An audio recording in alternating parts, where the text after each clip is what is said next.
4월 5일에 내가 그발강가 사로잡힌 자 중에 있더니 하늘이 열리며 하나님의 이상을 내게 보이시니 여호야긴 왕의 사로잡힌 지 5년 그달 5일이라. 갈대아 땅 그발강가에서 여호와의 말씀이 부시의 아들 제사장 나 에스겔에게 특별히 임하고 여호와의 권능이 내 위에 있으니라.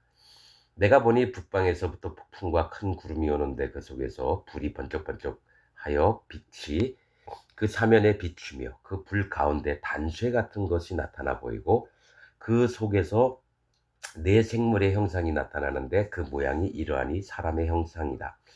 각각 네 얼굴과 네 날개가 있고 그 다리는 곧고 그 발바닥은 송아지 발바닥 같고 마광한 구리 같이 빛나며 그 사면 날개 밑에는 각각 사람의 손이 있더라. 그 네 생물의 얼굴과 날개가 이러하니 날개는 다 서로 연하였으며 행할 때에는 돌이키지 아니하고 일제히 앞으로 곧게 행하며 그 얼굴들의 모양은 넷의 앞은 사람의 얼굴이요 넷의 우편은 사자의 얼굴이요 넷의 좌편은 소의 얼굴이요 넷의 뒤는 독수리의 얼굴이니 그 얼굴은 이러하며 그 날개는 들어 펴서 각기 둘씩 서로 연하였고 또 둘은 몸을 가리웠으며 신이 어느 편을 가려면 그 생물들이 그대로 가되 돌이키지 아니하고 일찍 앞으로 곧게 행하며 또 생물의 모양은 숯불과 횃불 모양 같은데 그 불이 그 생물 사이에서 오르락 내리락 하며 그 불은 광채가 있고 그 가운데서는 번개가 나며 그 생물의 왕래가 번개같이 빠르더라. 내가 그 생물을 본즉 그 생물 곁 땅 위에 바퀴가 있는데 그 얼굴을 따라 하나씩 있고 그 바퀴의 형상과 그 구조는 넷이 한결같은데 황옥 같고 그 형상과 구조는 바퀴 안에 바퀴가 있는 것 같으며 행할 때에는 사방으로 향한 대로 돌이키지 않고 행하며 그 둘레는 높고 무서우며 그 네 둘레로 돌아가면서 눈이 가득하며 생물이 행할 때에 바퀴도 그 곁에서 행하고 생물이 땅에서 들릴 때에 바퀴도 들려서 어디든지 신이 가려 하면 생물도 신에 가려 하는 곳으로 가고 바퀴도 그 곁에서 들리니 이는 생물의 신이 그 바퀴 가운데 있습니다. 저들이 행하면 이들도 행하고 저들이 그치면 이들도 그치고 저들이 땅에서 들릴 때에는 이들도 그 곁에서 들리니 이는 생물의 신이 그 바퀴 가운데 있음이더라. 그 생물의 머리 위에는 수정 같은 궁창의 형상이 펴 있어 보기에 심히 두려우며 그 궁창 밑에 생물들의 날개가 서로 향하여 펴 있는데 이 생물은 두 날개로 몸을 가리웠고 저 생물도 두 날개로 몸을 가리웠으며 생물들이 행할 때에 내가 그 날개 소리를 들은즉 많은 물소리와도 같으며 전능자의 음성과도 같으며 떠드는 소리 곧 군대의 소리와도 같더니 그 생물이 설 때에 그 날개를 들이우더라. 그 머리 위에 있는 궁창 위에서부터 음성이 나더라. 그 생물이 설 때에 그 날개를 들이우더라. 그 머리 위에 있는 궁창 위에 보좌의 형상이 있는데 그 모양이 남보석 같고 그 보좌의 형상 위에 한 형상이 있어 사람의 모양 같더라. 내가 본즉 그 허리 이상의 모양은 단쇠 같아서 그 속과 주위가 불 같고 그 허리 이하의 모양도 불 같아서 사면으로 광채가 나며 그 사면 광채의 모양은 비 오는 날 구름에 있는 무지개 같으니 이는 여호와의 영광의 형상의 모양이라.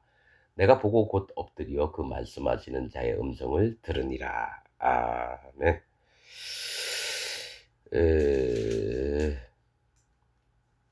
그렇죠? 오늘 에스겔 1장을 읽었습니다. 이 에스겔 1장은 뭐냐면 하나님의 행하실 때 하나님의 종된 그 옆에 둘레에 서 있는 네 생물들에 관한 것을 에스겔이 보고 얘기를 한 겁니다. 이게 뭐가 있냐면 하나님이 이 땅을 향해서 행하시면 반드시 필연적으로 반드시 하시겠다. 여호와 하나님께서는 마음에 있으신 것을 반드시 행하시리라. 오늘 이 에스겔에서는 그 얘기를 하는 겁니다. 그리고 뭐 다 아는 건 아닙니다. 뭐 하나님의 세계에 있던 것들을 뭐 다 안다고 떠들 수도 없고, 알지도 못하고. 그런데 이제 하나님이 마음에 있게 하신 것만 얘기하고, 그렇게 하겠습니다. 제 30년, 에스겔서 1장 1절부터 한번 읽으면서 얘기할게요. 제 30년 4월 5일에 내가 그빌강가 사로잡힌 자 중에 있더니 하늘이 열리며 하나님의 이상을 내게 보이시니 여호야긴 왕에 사로잡힌 지 5년 그달 5일이라.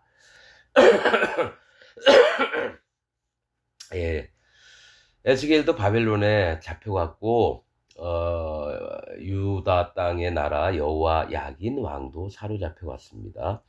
그런데 하나님이 이 숫자나 해나 월이나 그 몇 월 며칠을 다 기록하시는 이유는 이제 배경 같은 걸 이제 보이신다 그랬죠.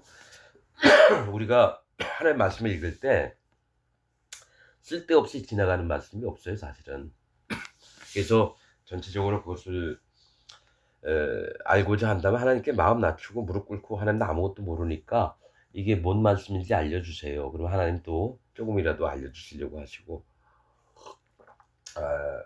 하나님이 필요하신 만큼 또 알려주시는 거니까 그냥 지나가는 말씀으로 읽지 말고, 소설이나 동화책, 저 시편 보듯이, 시 보듯이 그렇게 읽지 말고 하나님의 마음을 알기를 원하는 마음으로 읽으면 하나님이 어떻게든지 우리에게, 하나님은 항상 하나님의 영광을 드러내시기를 원하시는 분이에요. 그래서 이 땅에서도 그렇고, 또 선지자, 또 하나님 종들에게도 하나님의 마음을 보여주시려고, 하나님의 영광을 보여주시려고, 그리고 영광을 드러내지 않고 나타내지 않는 자들은 하나님 심히 진노하셔요.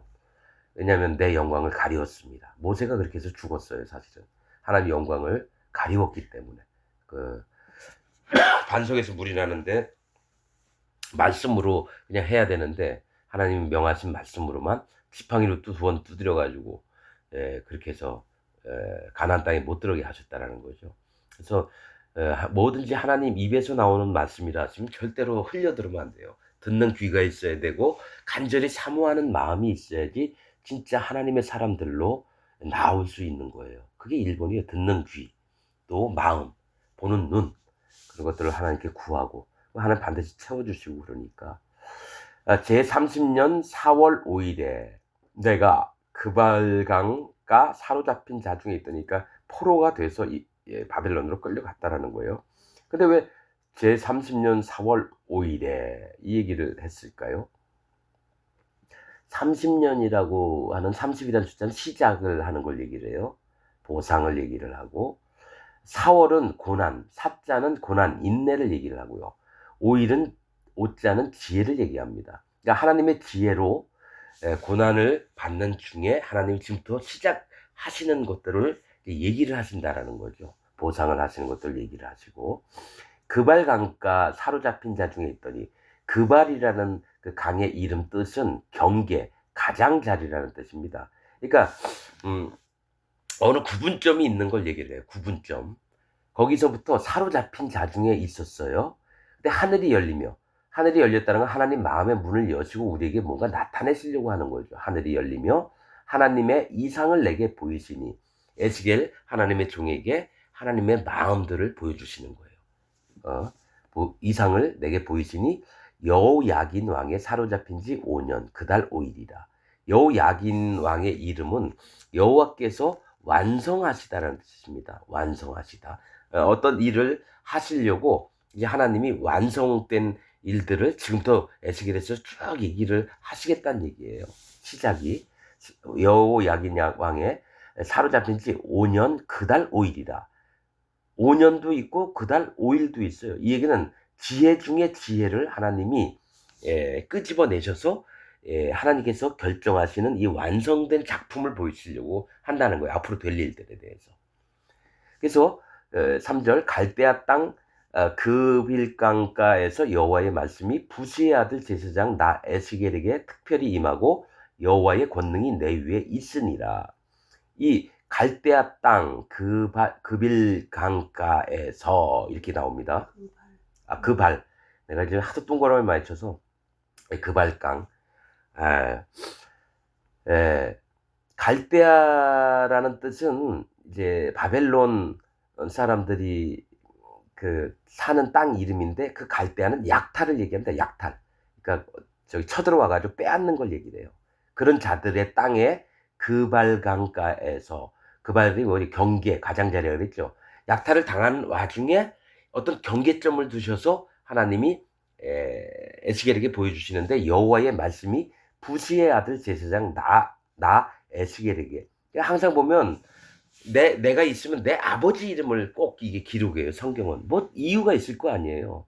그냥 하는 얘기가. 왜냐면 또 하나는 이스라엘에 뭐 야곱이라는 이름이 엄청 많아요. 그럼 누구의 아들 누구. 또 그게 구분이 안 될 경우는 무슨 땅 누구의 아들 누구 이렇게 얘기를 하는 거죠. 왜냐면 헷갈릴까 봐. 그러니까 다른 12지파 중에 같은 이름이 엄청 많으니까요. 그런데 이제 중요한 것은 하나님이 그 아버지의 이름과 아들의 이름을 대시면서 뭔가 뭐 얘기하시려고 하는 배경을 이렇게 설명을 하죠. 부시의 아들 제사장 나 에스겔. 그 부시는 누구냐면, 뜻이 부시라는 에스겔의 아버지 이름이 부시예요. 부시맨이 아닙니다. 아프리카 흑인이 아니라 부시예요. 근데 이 부시는 히브리어로 멸시라는 뜻이에요. 멸시. 멸시받는 거. 멸시. 어떻게 사람 이름이 이렇게 멸시, 뭐 이렇게 종, 뭐 흑인 막 이렇게 나와요, 이름들이. 뭐죠? 어, 어, 부시의 아들. 참 이름 중에 그 흑인이라 그랬는데, 엘르아살의 아들이 비느하스예요. 엘르아살은 하나님이 도우신다. 그 아들 비느하스, 아론의 손자예요. 흑인이에요, 이름이. 비느하스가 흑인. 사실은 그게 그냥 있는 얘기가 아니라, 하나님이 읽는 사람들로 하여금, 하나님을 찾는 자들로 하여금 어떤 힌트를 주는 거예요. 흑인은 깜둥이거든요. 깜둥이라 하면 안 되죠. 앞으로 어떻게 번역이 될지 모르겠어요. 아프리카인 흑인인데, 그 흑인이라고 하는 것 때문에 하나님의 질투심을 같이 받아서 장막에 들어가서 이스라엘의 두령과 미디안 여인의 배를 창으로 찍어서 꿰뚫어요. 그래서 그제 저기 뭐야, 돌림병이 멈춰졌죠. 나의 질투로 같은 질투하는 마음을 가져서 하나님이 돌림병을 막았어요. 비느하스를 앞으로 영원한 제사장이 될 거라고 얘기했고, 그 비느하스 이름이 흑인이에요. 흑인은 뭡니까? 하나님, 나는 어둡고 깜깜한 자입니다. 난 심판받을 자입니다. 이런 마음이 있던 자를 얘기를 하는 거예요. 그래서 부시의 아들 제사장 나 에스겔은, 부시는 멸시인데 에스겔의 이름 뜻은 뭐냐면 하나님께서 강하게 하심이에요. 내가 멸시받고 천대받던 바벨론에 와서 그 배경을 얘기하는 거예요. 하나님 종으로 살면서 멸시받았는데 하나님이 나에게 하나님의 바른 마음을 주셔서 날 강하게 하실 거다. 이 얘기를 에스겔서에 처음 시작하는 겁니다. 에스겔의 이름은 하나님께서 강하게 하심. 누구? 멸시받는 자에게 특별히 임하고 여호와의 권능이 내 위에 있으니라. 하나님의 권능이 에스겔 위에 임했다라는 거예요. 그래서 5절 보면은 4절 보면, 내가 보니 북방에서 폭풍과 큰 구름이 오는데 그 속에서 불이 번쩍번쩍하여 빛이 그 사면에 비추며 그 불 가운데 단쇠 같은 것이 나타나 보이고, 그 속에서 네 생물의 형상이 나타나는데 그 모양이 이러하니 사람의 형상이라. 자, 내가 보니, 에스겔이 보니까 북방에서부터 폭풍과 큰 구름이 오는데, 북쪽은 여호와 하나님이 계신 곳입니다. 보좌가 북쪽에 있습니다. 그래서 이 하나님이 일들을 하실 때부터 북쪽에서부터 바람도 불고 막 이렇게 되는 거예요. 그래서 북방에서부터 폭풍과, 이 폭풍은 거센 바람을 얘기를 하거든요. 이 바람이라고 하는 건 하나님이 일을 하실 때에 바람을 통해서 일을 하시고, 심판하실 때도 바람을 불리우시고, 축복을 하실 때도 바람을 불리우셔요. 그래서 폭풍이라면 거센 바람을 얘기하는데, 하나님의 강렬한 일하심을 얘기를 하는 겁니다. 강력하게 일을 하실 것을 얘기를 하고, 폭풍과 큰 구름이 오는데, 구름은 하나님이 임재하신 것을 말씀하시는데, 그냥 구름이 아니라 큰 구름이라고 하는 거죠. 하나님이 반드시 임하시겠다. 즉 에스겔서 1장은 전부 다 하나님이 어떻게 일을 하시고 강력한지를 보여주는 걸 설명하는 걸 얘기를 합니다. 오는데 그 속에서 불이 번쩍번쩍 하여 빛이, 이 불은 물과 불은 심판을 얘기합니다. 그 속에서 불이 번쩍번쩍하여 빛이, 즉 이 얘기는 뭐냐면 하나님은 심판의 하나님이시라는 것을 밝히 사람들에게 알게 하시는 거예요. 번쩍번쩍. 그 불빛이 번쩍번쩍하는 거죠. 하나님이 앞으로 일을 하시는데 심판의 하나님으로 우선은 사람들의 마음에 경외함을 두고 그 하나님을 두려워하는 마음을 갖게 해서 마음이 낮아지게 하는 그런 것을 얘기하시는 거예요. 그 사면에 비추며, 사면이라는 거는 모든 사람들에게, 동서남북 그 사면에 모든 사람에게 일을 하시는 걸 얘기를 해요. 비추며 그 불 가운데 단쇠 같은 것이 나타나 보이니, 그 불 가운데 단쇠는 달궈진 쇠를 얘기해요. 단쇠. 용광로에서 이 철 덩어리 엄청나게 큰 게 시뻘건 불덩어리 나오죠. 그 불 가운데서 단쇠 같은 것이 나타나 보이고, 그러니까 용광로에 나오는 그 시뻘건 쇳덩어리처럼 이렇게 보이는 거죠. 이거는 뭡니까?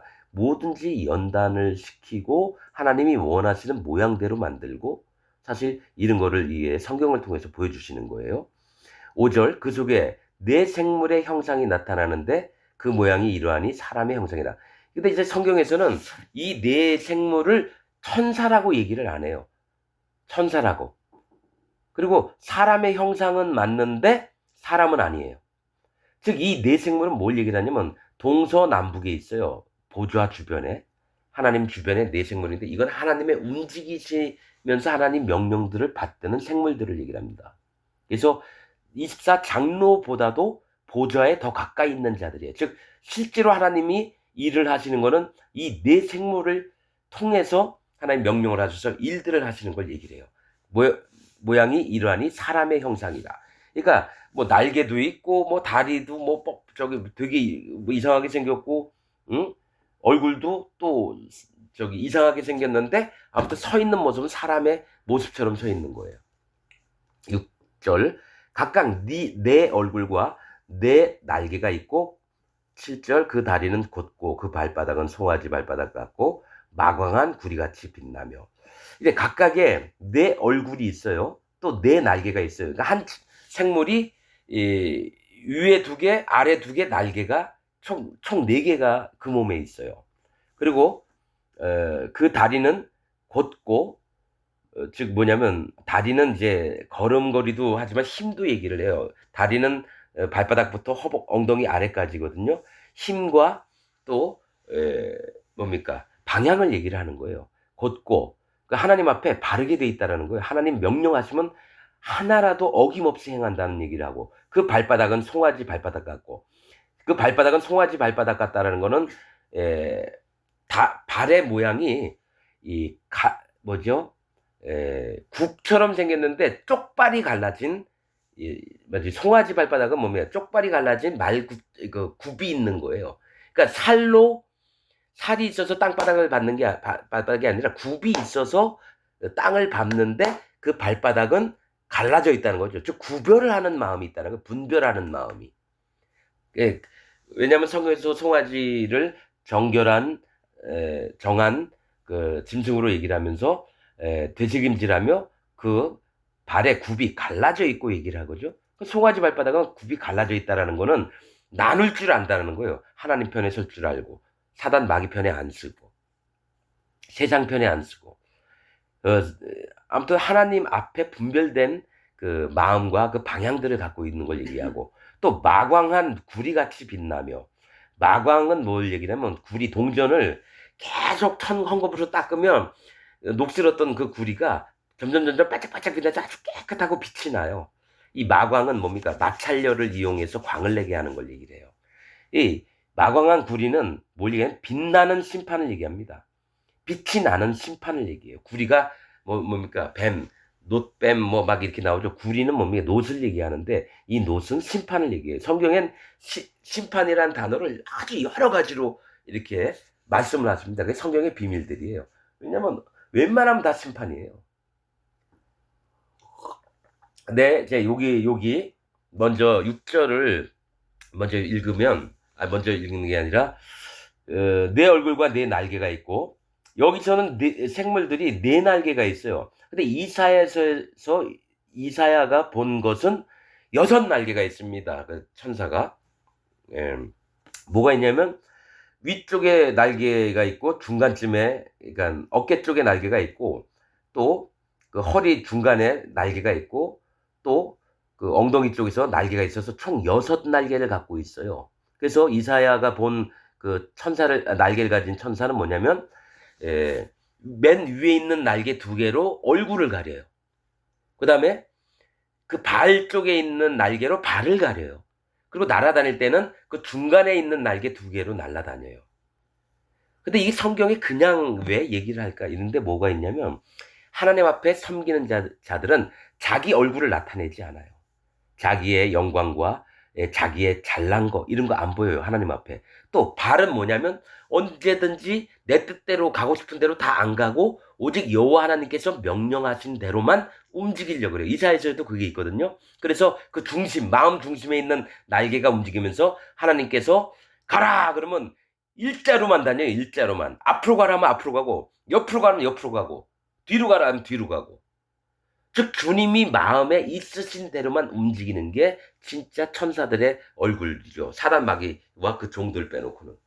나머지 사단 마귀 속아 있는 천사들은 사단 마귀의 얘기를 듣죠. 그래서 하늘의 별 3분의 1이 사단 마귀가 그 꼬리로 하늘의 별 3분의 1을 땅에 떨어뜨렸다는 거는 3분의 1을 자기 편으로 만들었다라는 거예요. 사단 마귀가. 그래서 그 3분의 1 천사들이었던 놈들이 땅으로 떨어져서 귀신이 돼서 사람들을 속이고 이런 걸 한다라는 거예요.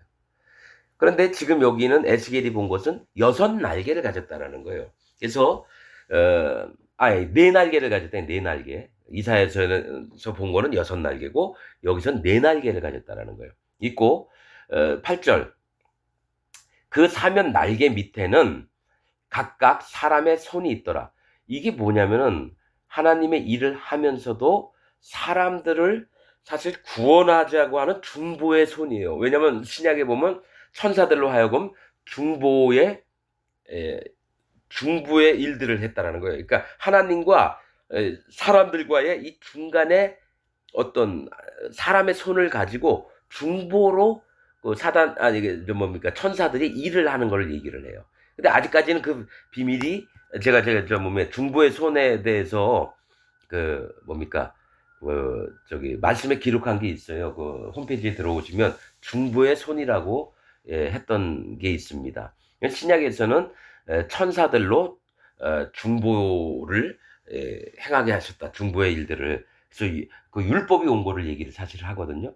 이제 그거는 뭡니까 중보의 손이라는 그 말씀을 한번 들으시면서 한번 보시면 좋겠고 여기서 그거 다 설명할 수는 없으니까.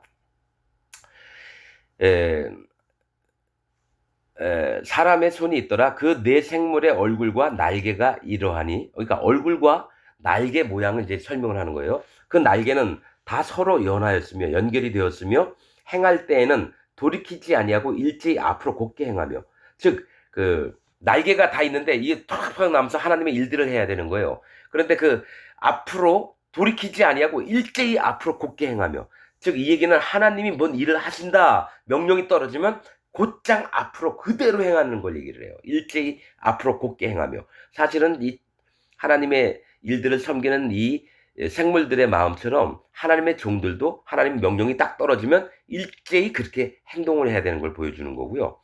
10절 그 얼굴들의 모양은 넷의 아픈 사람의 얼굴이요. 예.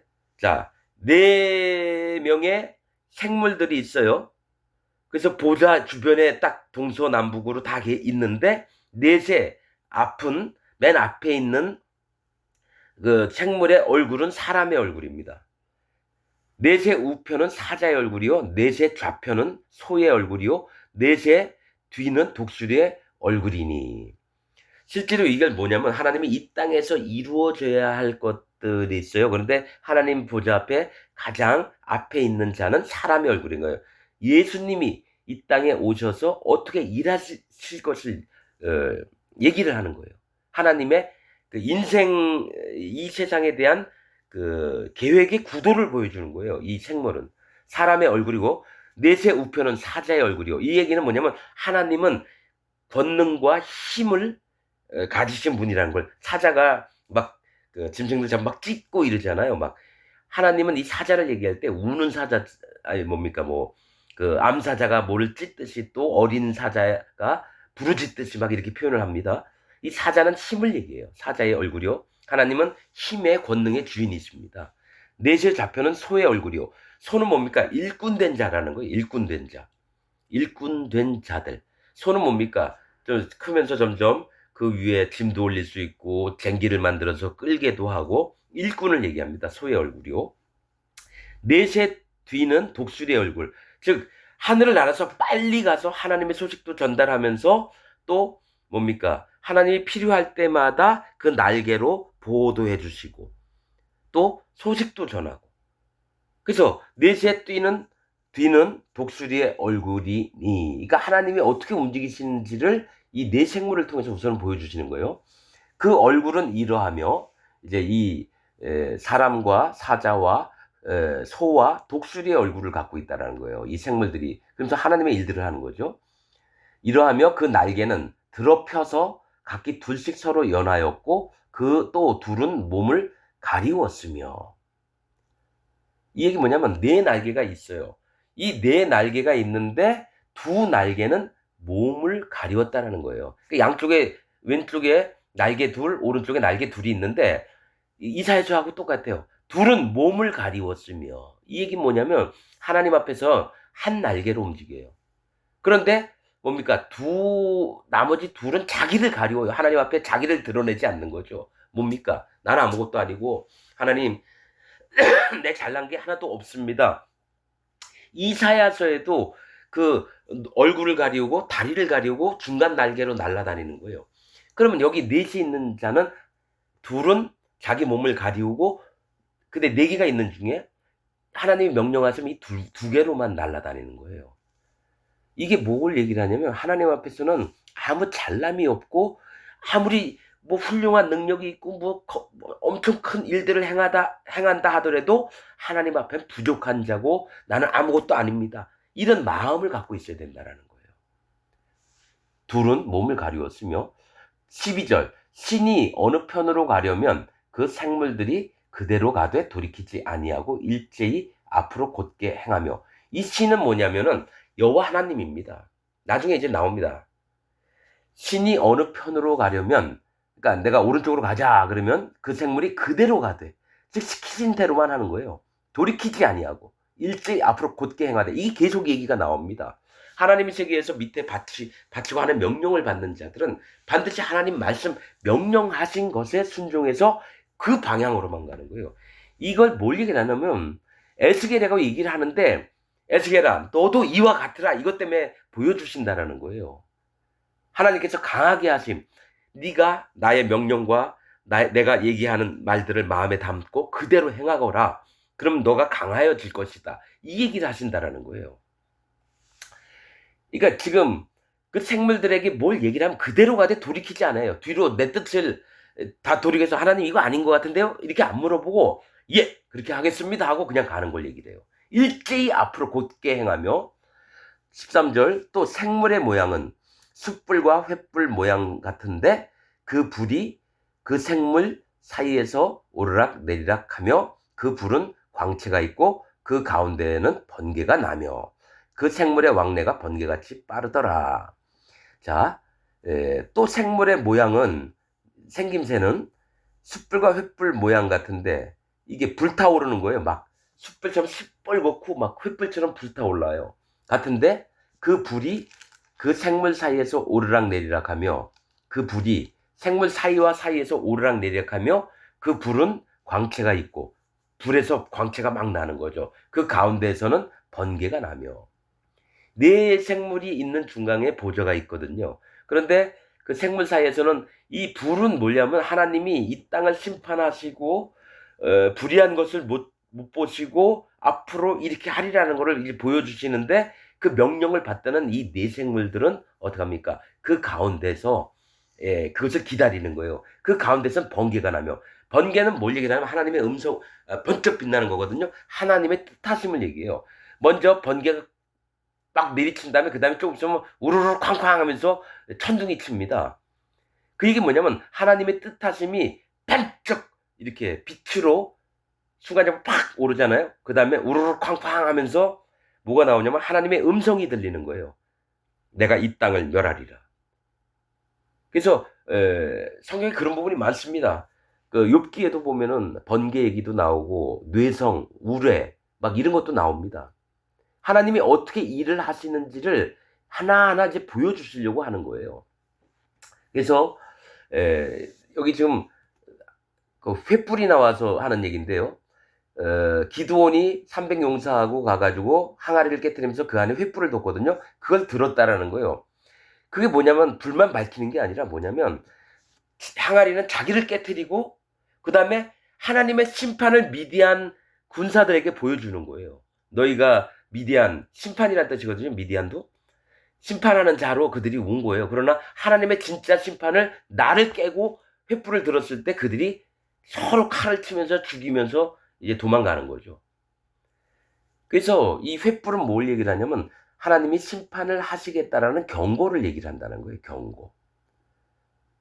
나중에 또 나옵니다. 하나님 보좌 아래에 바퀴가 있고 또 그 안에 또 바퀴가 있고, 그러니까 그걸 고리라고 얘기합니다. 다른 성경에서는 그 안에 고리가 있고 또 안에 고리가 있고, 여기서는 바퀴가 있고 또 바퀴가 있고 얘기를 하는데, 아무튼 그 안에 또 불꽃이 나오고 그런 것도 하나님이 심판하시는 하나님인 걸 먼저 보여주신다라는 거예요. 사랑의 하나님보다 먼저. 그 생물의 왕래가 번개같이 빠르더라. 그러니까 하나님의 번개가 나며 나온 다음에 번개같이 빠르더라. 하나님이 어떤 부분에 마음을 딱 두시면 번개같이 그 일을 행한다는 거예요. 네 생물이.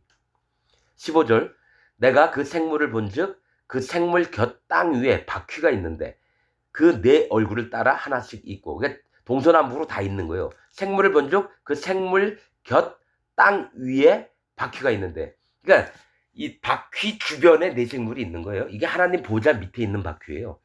네 얼굴을 따라 하나씩 있고 그 바퀴의 형상과 그 구조는 넷이 한결같은데 똑같습니다. 동서남북으로 다 있는데 황홀 같고 그 형상과 구조는 바퀴 안에 바퀴가 있는 것 같으며, 즉 뭡니까?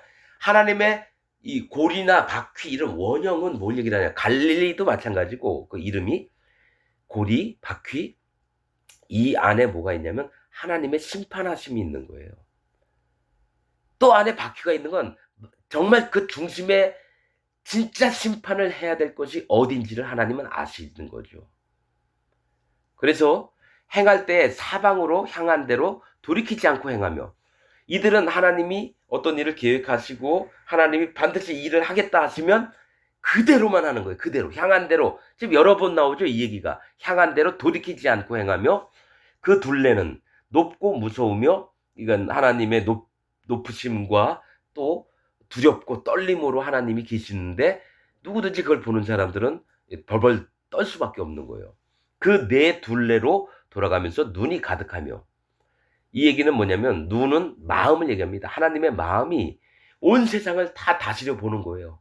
감시하는 거예요.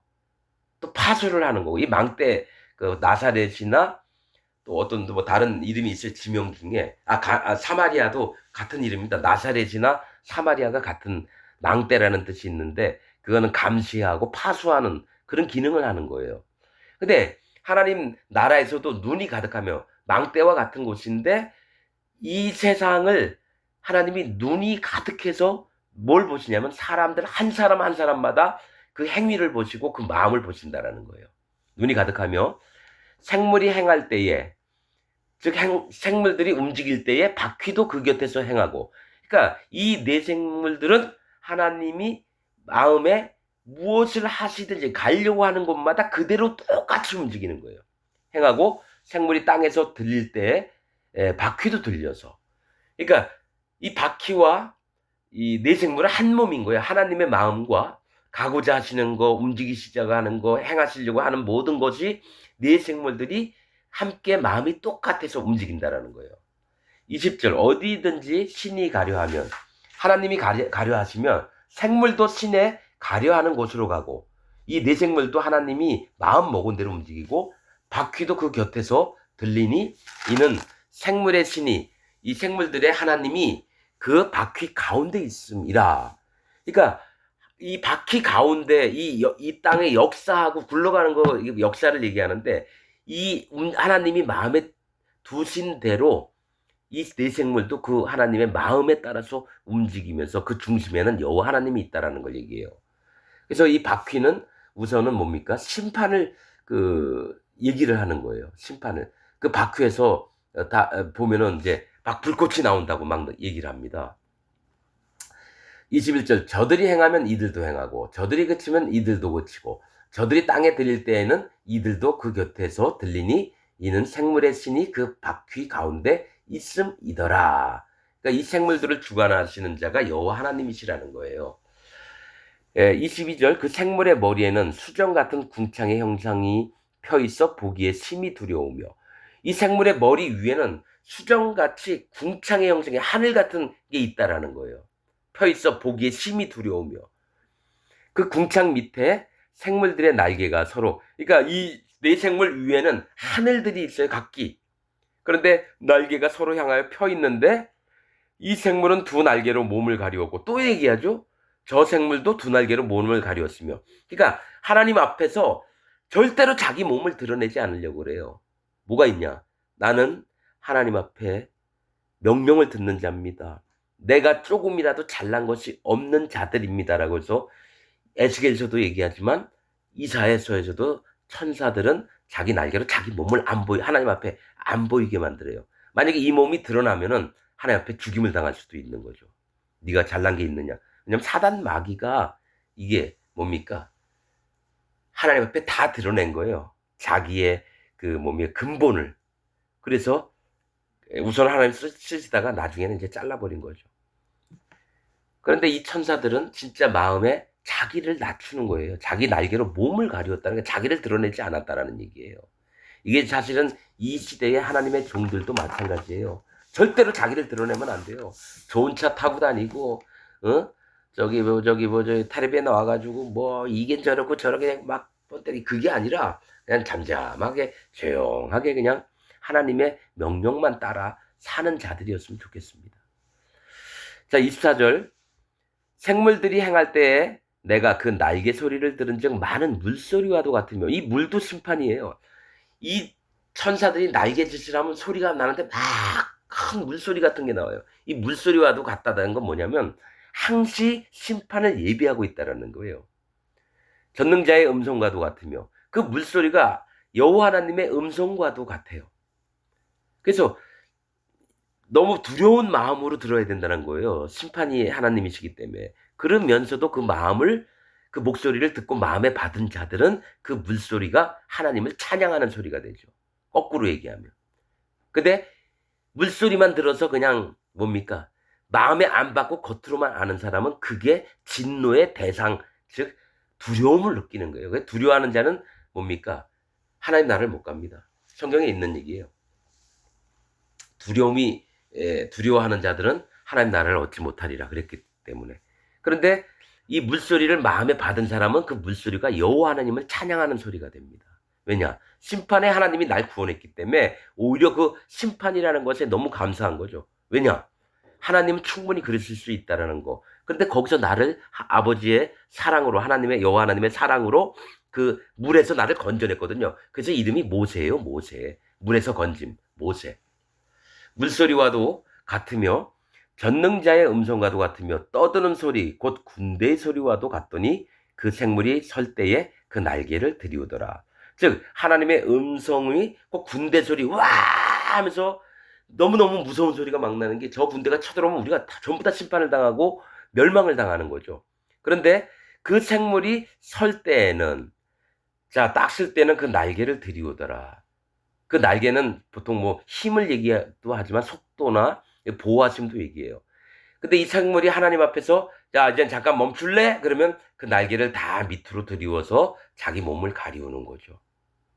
날개를 앞으로 싹 해서 자기 몸들을 가리우는 거예요. 힘을 다 뺀다는 얘기예요. 그 날개를 들이우더라. 25절 그 머리 위에 있는 궁창 위에서부터 음성이 나더라. 그 머리 위에 있는 궁창 위에서부터 음성이 나더라. 이게 음성으로 하나님이 말씀을 하심으로 다 움직이는데 그 궁창 하늘에서부터 음성이 나더라. 근데 그 하늘을 섬기고 있는 자들은 내 생물입니다. 여호와 하나님을 섬기는 자들은 내 생물이에요. 그 생물이 설 때에 그 날개를 들이우더라. 이제 두 번 나오죠. 움직임이 없어요. 뭐냐? 하나님의 음성이 있을 때만 움직인다는 거예요. 하나님의 종들은, 하나님의 사람들은. 근데 지금 이 땅에 있는 목사들은 어떡하죠? 하나님이 잠깐 있을래 하더라도 지가 나서서 설치고 까불고 지랄하고 그렇습니다. 예, 그래서 이런 걸 보면서 우리의 마음이 어떻게 있어야 되는지를 배워야 되는데, 그리고 이런 부분에 설교하는 사람이 한 명도 없어요, 솔직하게. 어떻게 내가 하나님 앞에 서 있어야 될지, 어떻게 움직여야 될지, 하나님 앞에 마음 자세는 어떻게 가져야 될지, 이런 부분에 이런 말씀을 읽으면서 얘기하는 사람이 한 명도 없습니다. 그냥 교인들 얼굴 보고 힘든 얘기는 안 하고 또 껄끄러운 소리는 안 하고 그냥 다 안 뺏기려고.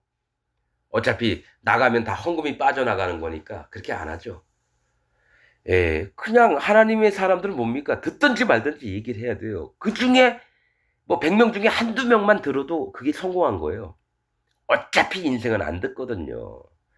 사람의 낯을 보겠느냐? 하나님의 낯을 보겠느냐? 하나님의 낯을 봐야죠. 왜 사람들의 낯을 봅니까? 좋든지 말든지 하나님이 이게 옳다라고 하시면 무조건 들어야 되죠. 26절 그 머리 위에 있는 궁창 위에 보좌의 형상이 있는데 그 모양이 남보석 같고 그 보좌의 형상 위에 한 형상이 있어 사람의 모양 같더라. 여호와 하나님이세요. 하늘 위에 보좌가 있어요. 27절 내가 본즉 그 허리 이상의 모양은 단수 같아서 사실 하나님 본 자는 다 죽는데 그 얼굴을 보실 땐 죽어요. 하나님 등 뒤 보면 살고요. 그 모세한테도 하나님 보여주시겠다면서 그 등만 보여주셨어요. 얼굴을 맞으실 땐 죽습니다, 여러분. 그러나 우리가 하나님 나라에 갔을 땐 그 거울을 보는 것처럼 아니하고 하나님의 얼굴과 우리 얼굴을 1대1로 봅니다. 대면해서 본다고 성경엔 기록이 되어 있어요. 내가 본즉 그 허리 이상의 모양은 단수에 같아서 즉 하나님 허리 위의 모습은 뜨거운 이글거림으로 보이시는 거예요. 그러니까 뜨거운 쇠 그 시뻘건 그 덩어리 있죠. 용광로에서 바로 나온 거. 그 단쇠 같아서 그 속과 주위가 불 같고 그 속이나 그 옆에 있는 것들 다 불 같아서 사면으로 광채가 나며 그 사면 광채의 모양은 비 오는 날 구름에 있는 무지개 같으니 이는 여호와의 영광의 형상의 모양이다. 이거 여호와 하나님이라고 나와 있잖아요. 그 사면의 광채의 모양은 비 오는 날 구름에 있는 무지개 같으니. 자, 거꾸로 얘기할게요. 무지개는 하나님 언약을 얘기하고요. 구름은 하나님이 임하심을 얘기하고요. 비 오는 날, 비는 교훈을 얘기합니다. 즉, 하나님의 사면 광채의 모양이 나오시는데 어떻게 하나님이 임하셔서 교훈을 하셔서 그 언약의 말씀을 얘기하시는 걸 얘기해요. 하나님이 구름에 임하셔서 비 오는 날 교훈을 통해서 하나님의 언약을 알게 하신다는 얘기. 무지개는 언약이거든요. 비는 교훈을 얘기하고 구름은 하나님 임하심을 얘기해요. 같으니 이는 여호와의 영광의 형상의 모양이라. 하나님의 영광은 뭡니까? 언약의 하나님, 또 우리에게 임하시는 하나님, 또 때에 따라서 비를 내리셔서 교훈을 하시는 하나님. 우리가 바라보는 건 그겁니다. 하나님의 말씀이 들릴 때마다 교훈으로 알아듣고 징책을 하면 징책으로 알아듣고 또 감사하면 감사함으로 받아들이고 이 모든 것을 하나님께 그대로 받는 걸 얘기를 해요. 하나님 또 그렇게 마음을 주시기를 원하고 내가 보고 마지막 절 내가 보고 곧 엎드려 그 말씀하시는 자의 음성을 들으니라. 그러니까 에스겔이 처음 본 게 하나님이 어떻게 움직이시고 행하실 것인지를 마음에 받게 되는 거죠. 그의 위엄과 높으신 것과 영광과 이런 걸 보면서 그래요. 그래서 2장 좀 더 보고 이제 맞추겠습니다. 뭘 얘기를 하냐면은 2장은 뭘 얘기를 하냐면은 이스라엘 자손에게 에스겔이 가서 얘기를 해라. 2장 저 10절까지 있으니까 빨리 읽으면서 얘기할게요. 그가 내게 이르실 때 이제 일어서라. 내가 네게 말하리라 하시며 에스겔에게 말씀하실 때 그 신이 내게 임하사 그러니까 성령이 임하셔서 나를 일으켜 세우시기로 내가 그 말씀하시는 자의 소리를 들으니 내게 이르시되 인자야 내가 너를 이스라엘 자손 곧 패역한 백성 나를 배반한 자에게 보내노라. 그러니까 이스라엘 자손에게 패역한 백성 도리를 지키지 않고 오히려 썩어 문드러진 자들에게 가서 얘기를 해라. 또 나를 배반했다 그들은. 그들과 그 열조가 내게 범죄하여 오늘날까지 일어났나니 이 자손은 이스라엘 자손은 얼굴이 뻔뻔하고 마음이 강팍한 자니라. 이스라엘 자손만이 아니라 지금 2025년 지금 살고 있는 모든 기독교인들이 이래요. 얼굴이 뻔뻔하고 마음이 강팍하니라. 자기는 하나님 잘 믿는다고 하죠. 아니요. 하나님 보시기엔 얼굴이 뻔뻔하고 마음이 강팍합니다. 이건 지금 기독교인들한테 지금 얘기하려고 해서 그래요. 내가 너를 그들에게 보내노니 에스겔을 보낸다는 거예요. 너는 그들에게 이르기를 주 여호와의 말씀이 이러하시다 하라. 그들은 패역한 족속이라. 즉 도리를 버리고 썩어 문드러진 반역하는 뭡니까? 백성들이라는 거야. 여호와 하나님을. 족속이라. 듣든지 아니 듣든지 그들 가운데 선지자 있은 줄 알지니라. 그러니까 뭐니까 그들은 분명히 안 들을 건데 그들이 듣든지 말든지 너가 가서 그들에게 하나님의 종이 있는 것을 알게 하라는 거예요. 지금 다시 얘기할게요. 2025년 사는 모든 기독교인들한테 얘기하면 목사들한테도 얘기하고요. 6절 인자야 너는 비록 가시와 찔레와 함께 처하며 정갈 가운데 거할지라도 그들을 두려워 말고 그 말을 두려워하지 말지어다. 그들은 패역한 족속이라도 그 말을 두려워 말며 그 얼굴을 무서워하지 말지어다. 너가 가서 얘기를 하는데 분명히 가시와 찔레가 있을 거고 정갈 같은 데서 너를 막 쏴서 죽이려고 할 거다. 그래도 가서 얘기해라 이거예요. 7절 그들은 심히 패역한 자라 듣든지 아니하든지 아니 듣든지 너는 내 말로 구할지니라. 그러니까 하나님의 종들은 듣든지 말든지 가서 다 얘기를 해야 되는 거예요. 이 패역한 족속들에게 그 중에 한두 명이라도 구원하려고 하는 거예요.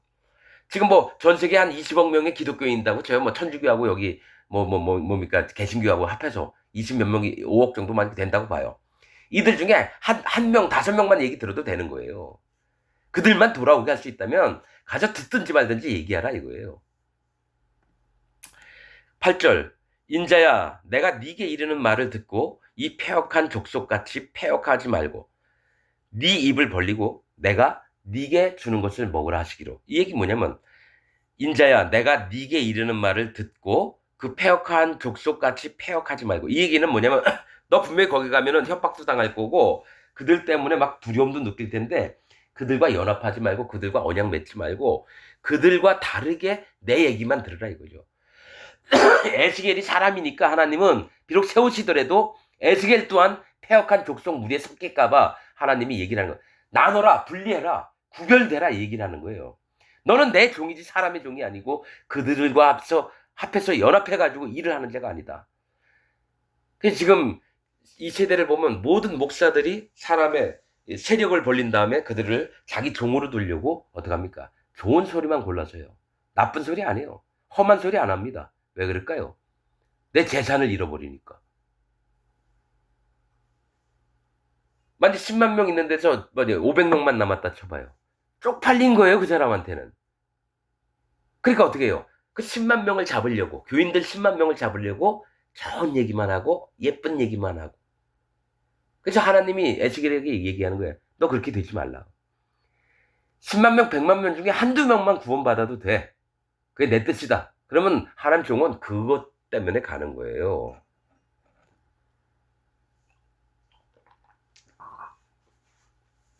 제가 누구한테 그런 얘기를 들었어요. 뭐 어떤 교회는 42만 명이고 어떤 데는 뭐 70몇만 명이고 뭐 그래가지고 막 그 이름도 거론하면서 족가니까 그렇게 하지 말라고. 내 마음에 공분이 난 게 내가 원하는 건 10,000명 중 1명이라면 42만 명이 있으면 42명만 구원받을 거 아니냐. 하나님 앞에. 근데 그들에게 아무 얘기 안 하면 42만 명이 다 지옥 가는 거예요. 42명도 못 건져요. 그러면 어떻게 돼요? 42명이라도 구원하려면 거기다가 쓴소리를 해야죠. 니네들 하나님하고 전혀 상관없는 사람이다. 70몇만 명, 거기도 72명, 예를 들어, 10분의 1로 치자면 70몇 명만 구원받을 건데, 그들을 구원하기 위해서는 72만 명한테 안 좋은 얘기, 이 개놈의 새끼들, 쌍놈의 새끼들, 하나님 앞에 이게 뭐냐? 니네가 믿는 게 바르냐? 똑바로 얘기를 해야 되는 거예요. 에스겔에게 지금 요구한 게 이거라는 거예요, 하나님이. 근데 니까지도 내가 기껏 너를 부탁을 해서 그들에게 얘기하라 했는데 너까지도 거기서 섞여가지고 패역한 자식으로 되겠느냐. 그러지 말라고 지금 에스겔서 2장에 얘기를 하는 거예요. 절대로 하나님 앞에 세우심 받은 종들은요, 여호와 하나님 앞에 말씀을 지킵니다. 근데 그렇지 않은 자도 많았어요. 발람도 선지자로서 그렇게 했다가 이스라엘 백성을 막 저주하라고 그러니까 안 하기는 했지만 뭡니까? 나중에 이스라엘 백성 저기 장수 두령들이 가가지고 발람을 칼로 죽였어요. 그리고 유다나 이스라엘 중에서 수많은 선지자들이 있는데 어디 거짓 영에 사로잡혀가지고 어떡합니까? 하나님의 종의 뺨을 때리면서 그게 다 저주를 받습니다. 목사가 다 목사가 아니란 얘기예요.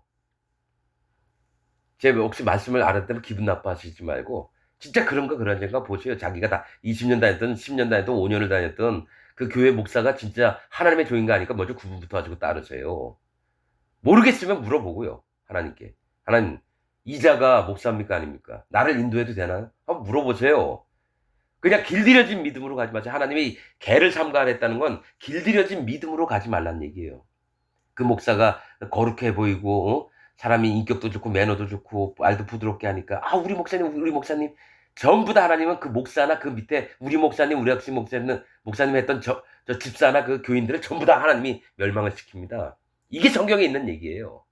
오직 여호와 하나님 앞에 마음을 꺾고 오직 여호와 하나님의 구원을 바라며 또 그분의 보호하심 속에서 사는 그 마음이 정해진 자들을 하나님은 기억하시고 그를 영원한 나라까지 인도하시는 거지.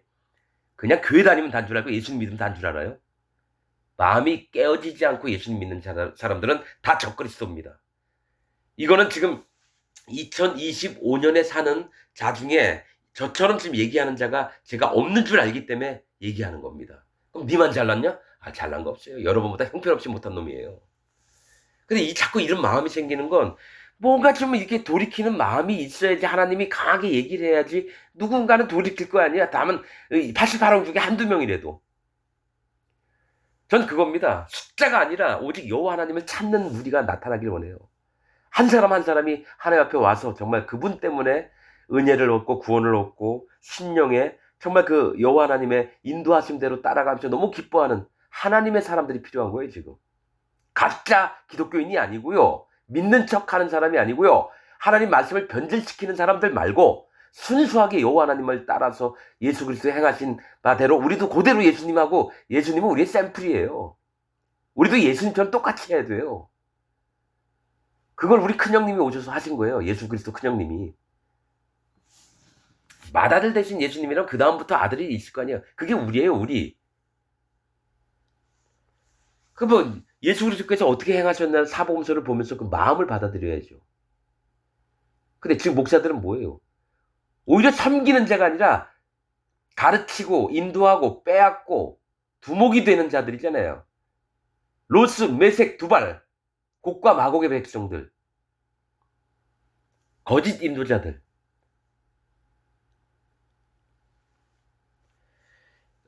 로스, 두목, 메색, 빼앗다, 두발, 인도하다.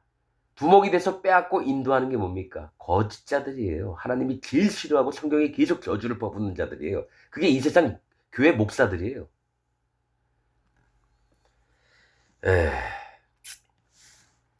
자, 8절 읽었죠? 이제 좀 마칠게요. 9절, 내가 보니 한 손이 나를 향하여 펴지고 그 손에 두루마리 책이 있더라. 근데 그 두루마리 책을 하나님이 주셨는데 그 안에는 애가와 애곡과 재앙의 말이 기록되었더라. 애가는 슬픈 노래를 얘기하고요. 애곡은 슬픈 곡을 얘기해요. 그래서 재앙의 말이 있더라. 그러니까 슬픈 노래와 슬픈 곡들과 재앙의 말이 있다는 건 잘못된다는 얘기를 해요. 그래서 이게 폐역한 자들에게 쓴소리를 가져야 되는데 그걸 얘기해야 될 두루마기 책에는 슬픈 노래 가사가 슬픈 곡밖에 없고 재앙의 말들이 있다는 거. 제발 돌이켜라. 이러지 않으면 너희가 저기 죽는다 여호와 하나님 앞에서. 그래서 지금 에스겔서는 2025년 사는 모든 이들에게 얘기를 해야 되는 거예요. 대충 좋은 게 좋은 거다 넘어가면 안 됩니다. 혹시라도 제 이 설교 드리는 말씀들을 듣는 분들은 진짜 심각하게 한번 생각해 보세요. 뭐 이름도 없고 유명하지도 않은 사람이 뭐 떠든다 이 정도로 생각하지 말고요. 진짜 하나님 앞에 주먹 딱 치면서 하나님 나 여태까지 30년 내가 종교 생활했는데 아무것도 모르는데 좀 알려주실래요? 당당하게 얘기하세요 하나님 앞에. 네가 마음 정신 차렸나? 한번 얘기해봐. 하나님 나 지옥 갑니다.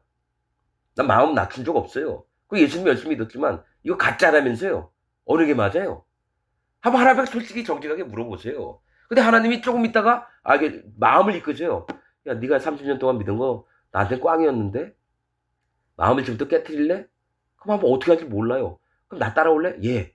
그러면서 말씀을 들으면서 마음의 방향만 정해지면 그다음부터 하나님이 하시는 거예요. 그게 할례입니다. 할례. 할례 받지 않은 백성은 하나님의 백성이 될 수가 없어요. 그 할례는 뭡니까? 마음에서 마음을 낮추는 일이에요.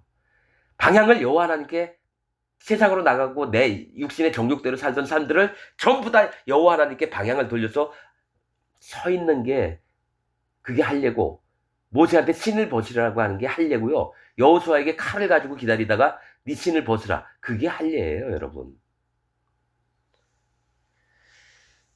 이 얘기를 듣고 깨닫는 분은 마음이 움직였던 사람이에요, 이전에. 그래서 말씀이 딱 오는 순간 압니다. 수는 그렇게 많지 않아요.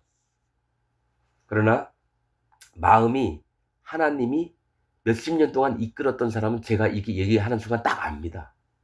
이게 맞구나. 이게 맞구나. 전 그걸 경험을 여러 번 했으니까요.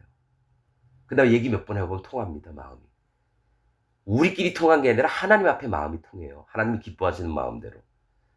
그래서 하나님 구원을 입혀주시고 그가 여호와 하나님의 쓰임을 받는 귀한 사람으로 바뀝니다. 여러분, 우리가 부족할지라도 에스겔서 1, 2장을 통해서 하나님은 어떻게 일을 하시며 또 어떻게 하나님 기뻐하시는 줄을 좀 보고 삽시다. 부탁드리겠습니다. 오늘 말씀 여기서 마치겠습니다.